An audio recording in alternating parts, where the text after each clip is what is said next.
Samantala, pinakulay na library hub sa isang pampublikong paaralan sa Baguio City makatutulong sa pag-aaral ng mga estudyante. Sundan sa report. Bakas sa mukha ni Kunaya, ang saya habang nagpipinta ng mga makukulay na imahe sa dingding ng isang library. Isa lang si Kunaya sa mahigit 20 artist na voluntaryong nakilahok sa isang mural painting activity.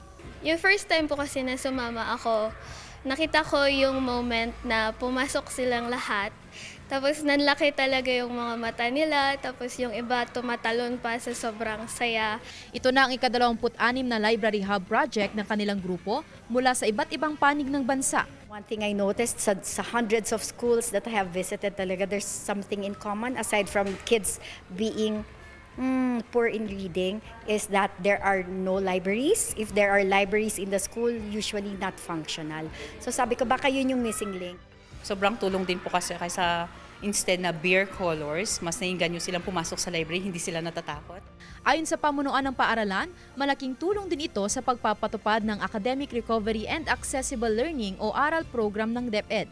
Bumababa na rin kasi ang literacy rate ng ilang bata sa mga nakalipas na taon. Talagang medyo bumaba.